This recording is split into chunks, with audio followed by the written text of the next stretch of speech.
Hello students, how are you all? I hope you are doing well. Student, today we'll start a new chapter. The name of the chapter is direct and indirect or inverse proportions. ठीक है, so clear your basics about the following topics in this chapter.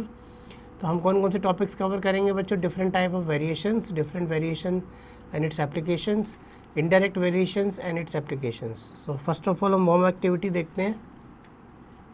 In our daily life we see that the change in one quantity brings about the change in related another quantity. For example, if we buy more pens it will cost more, or if more people are doing a piece of work then less time is required to finish the work, and so on. If the value of two quantities depend on each other in such a way that a change in one quantity leads to a corresponding change in the other quantity, then both the quantities are said to be in variation. Direct and indirect variations are very useful in daily life situations. For example, Pearl wants to make a tea for 4 persons. She knows 2 persons 1 cup of milk is required. Then how much milk is required? Introduction में आते हैं. We are already learned about ratio and proportion in previous classes, but we have read only about one type of proportion till now. Now we will discuss about different types of proportions. It would be more clear about following examples. Suppose you go to shop and buy 2 pens for 100. If you buy 5 pens, their cost would be 25 rupees. It means more number of pens cost is more. Such type of variation calls direct. बच्चों, जब एक चीज़ increase हो रही है, अगर दूसरी चीज़ भी increase हो रही है, या एक चीज़ डिक्रीज़ हो रही है दूसरी भी डिक्रीज़ हो रही है, तो उसको हम बोलते हैं डायरेक्ट वेरिएशन होता है. ठीक है, नेक्स्ट है लेट अस टेक डायरेक्ट. देखो यहाँ पर क्या है, डायरेक्ट प्रोपोर्शन पे आते हैं हम. डायरेक्ट पहले देखो, two quantities x and y are said to be direct variation. If the value of x increases then the value of y also increases. If the value of x decreases then the value of y decreases. The ratio of x by y remains constant. So formula यहाँ पर हो जाएगा x1 upon y1 is equal to x2 upon y2. Example पे आते हैं. The cost of balls is 40 and find the cost of 80 balls. ठीक है बच्चों, ये फॉर्मूला लगा के हम इनको सॉल्व करेंगे. सारे एग्जांपल्स हमें फॉर्मूले लगाने हैं इनमें और इनको सॉल्व करना है. ठीक है, फर्स्ट क्वेश्चन पे आते हैं हम एक्सरसाइज के. If x and y are directly find the missing number. अगर बच्चों डायरेक्टली प्रोपोर्शन है तो मिसिंग नंबर बताना है हमें. ठीक है, तो जब ये डायरेक्टली है तो हमें पता है कि x1 अपॉन में y1, ठीक है, इक्वल टू होता है x1 अपॉन में y1 इक्वल टू होता है x2 अपॉन में y2. बस हम इसको सॉल्व करेंगे हम, तो आपका पी आ जाएगा 50. सेकंड पे आते हैं. If the cost of 7 kg sugar is 210 find the cost of 18 kg sugar. तो हम बच्चों 7 kg शुगर की कॉस्ट कितनी है? 210 है. तो हमें किसकी बतानी है? 18 kg की. तो हम यहाँ पर y2 मान लेंगे इसको सॉल्व कर देंगे हम. ठीक है, 18 kg शुगर की बतानी है हमें, तो हम इसको अब सॉल्व कर देंगे, आपका आंसर आ जाएगा. ठीक है, 540. ठीक है, क्लियर हो गया होगा आपको x1 वाला y1 वाला फॉर्मूला. थर्ड में देखो, यहाँ पे Manya type 720 words in 12 minutes. How many words will she type in 9 minutes. Same बच्चों ये क्वेश्चन नंबर 2 की तरह आपको करना है. फोर्थ पे आ जाते हैं. Car covers for 72 kilometre distance 32 litre of petrol. How far would it to go in 45 litre of petrol. Same बच्चों ये भी सेम ही आपको सेम यही करना है. इसमें इतना गया कितने में? 32 लीटर में. तो हमें बताना है कि डिस्टेंस, तो x को मान लो बच्चों x2, और कितने में पूछा? 45. बस इसको सोल्व कर दो, क्रॉस. फोर्थ पे आ जाते हैं. Car covers 470 kilometre distance. ये हो गया हमारा फोर्थ. तो बच्चों फिफ्थ पे आते हैं हम. फिफ्थ में यहाँ पे the cost of 9 kg wheat is 166.50. How much wheat can be bought for rupees this.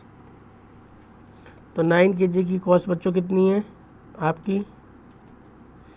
9 kg की कॉस्ट है आपकी 166.50, और हमें बतानी है यहाँ पर x2 की वैल्यू, और वैल्यू दे रखी है 266.80. ठीक है, इसकी. 6 पे आते हैं हम. If 2.5 metre of a uniform iron rod weight 78.75 kg, what will be the length of rod whose weight is 112 kg. ठीक है, सेम बच्चों फिफ्थ की तरह आपको करना है. क्वेश्चन नंबर 7 पे पढ़ते हैं हम. अ बस moving at A speed of 60 km/h, how much time will it cover in 290 kilometre distance. ठीक है। अब ये कह रहा है कि अब देखो यहाँ पर 60 किलोमीटर गई है बच्चों 1 आवर में, तो 90 किलोमीटर कितने में जाएगी, तो y2 निकालना है। बस इसकी क्रॉस मल्टीप्लाई कर दो बच्चों, आपका आंसर आ जाएगा। 7th पे आ जाते हैं अब बस moving at speed of 60 kilometre 7th हो गया, ये 7th था, ठीक है। अब आ जाते हैं हम 8th क्वेश्चन पे। 8th में है बच्चों the length of the shadow 15 metre 40 centimetre long electric, तो इसको बच्चों सेंटीमीटर में चेंज कर लेते हैं। तो 15-40 centimetre long electric poles at any time days इतना, तो शेडो कितनी है बच्चों, इसको भी सेंटीमीटर में चेंज कर लो, ठीक है। इतनी सेंटीमीटर में what is the length of the shadow, तो शेडो की लेंथ पूछी है, ठीक है। At the same time if the height of the another pole is, और अनदर पोल की हाइट दे रखी है, ठीक है। तो शेडो पूछी है मतलब x2 पूछी है और लेंथ पोल की दे रखी है, ठीक है।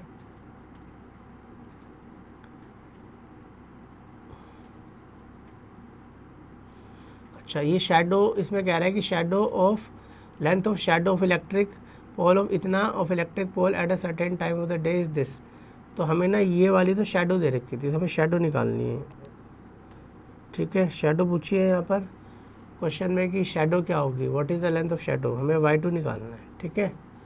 x2 गिवन है हमें यहाँ पर 1860, ये 9th पे आ जाते हैं। 20 workers dig a canal 8 kilometre long in 10 days, how much many needed to, ठीक है।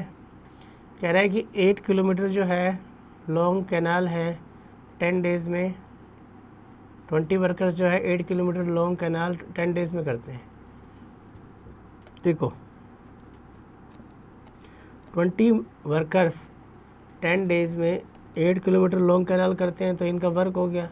तो हाउ मैनी वर्कर्स पूछा है यहाँ पर, ठीक है। तो वर्कर्स x मान लेते हैं बच्चों, या w भी मान सकते हैं। Dig canal 20 metre long 12 metre long, तो ये वर्क इस तरफ लिखते हैं हम, ठीक है। और 10 days में मतलब वर्क दूसरी तरफ लिखा जाता है, ठीक है, ये ध्यान रखना बस। अब इसको सॉल्व कर लो यहाँ, 4 3 जा 4 2 जा, तो 30 आंसर आ जाएगा बच्चों, 30 days, ठीक है। हाउ मैनी वर्कर्स, तो 30 वर्कर्स आ गया आपके, ठीक है।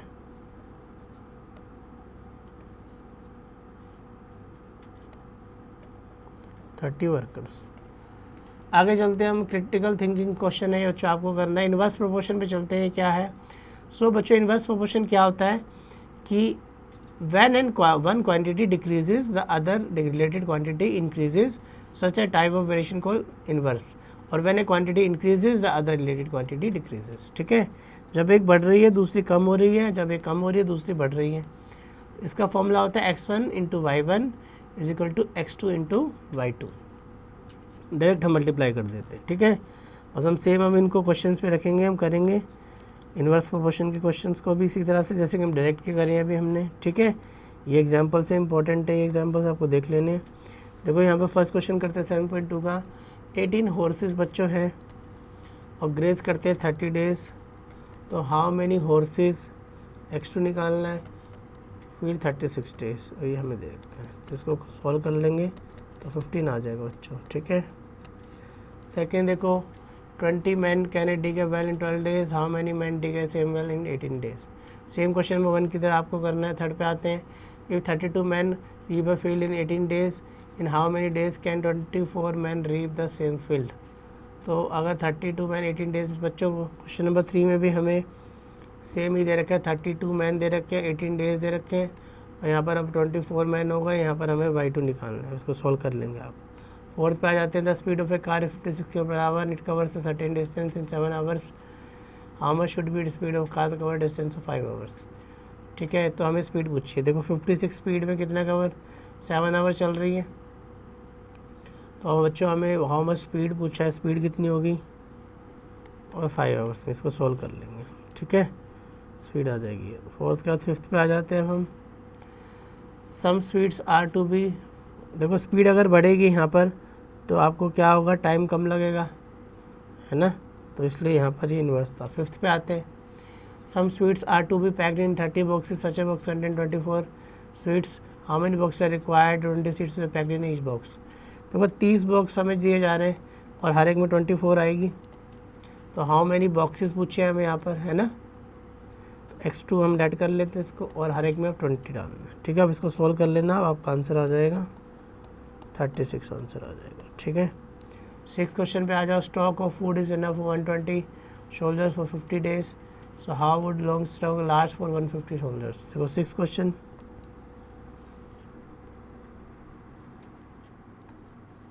सिक्स में बच्चों आपको फूड दे रखा है 120 शोल्डर्स का 50 डेज़ का।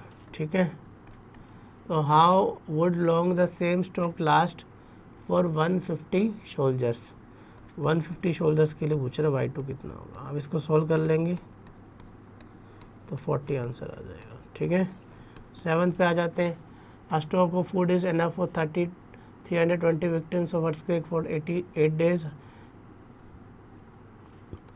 8 डेज का है, कह रहा 40 मोर विक्टिम्स ज्वाइन। 4 ने ज्वाइन कर लिया तो 360 हो गए। This came how long would the, तो कितने टाइम के लिए वो लास्ट रहेगा। ठीक है, तो इतने ने और ज्वाइन कर लिया तो बच्चों में y2 निकालना है। ठीक है, इसको सॉल्व कर लेंगे हम। 4 2 ज़ा। ठीक है, तो ये 7th क्वेश्चन था। इसमें 32 victims of earthquake for 8 days, ये 40 मोर विक्टिम्स ज्वाइन द कैंप। तो अब कितने हो गए बच्चों, 360 हो गए। ठीक है, how long would the same stock last, तो ये जो है अब कितने दिन के लिए बचेगा। ठीक है, अगर 40 और आ जाते हैं तो। ठीक है, तो अब 360 हो गए, तो अब 360 हो गए तो आपका पता है कि कम के लिए बचेगा, तो 0 से 0 कैंसिल हो गई। ठीक है, और आपका मैंने 4 2 ज़ा 8 4 9 ज़ा 36।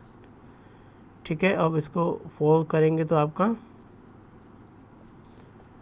y2 निकल आएगा लगभग आपका 7 डेज़ के करीब। ठीक है, 8th पे आ जाते हैं। Mahima fathers gave her 10 chocolates and said to her to distribute them with the younger brother equally, each got 5। There were 3 more friends और Mahima, there so he distributed all chocolates to her friends. बच्चों same question ये ऐसे ही करना है जैसे हमने discuss किया था। सो बच्चों सारे के सारे आपको रिवाइज कर लेना है, क्योंकि रिकैप ले लेना है इस चैप्टर का। सारे के सारे MC question you have to do. ठीक है, इसके अलावा यहाँ पर और भी क्वेश्चन है, MC के क्वेश्चन है, आपके फन एक्टिविटी क्वेश्चन है। ठीक है, ये वाले क्वेश्चन है, ये एक्टिविटी वाले, ये आपको करने हैं। So in this way we have completed our chapter student, but still you have to do each and every question for your practice for yourself.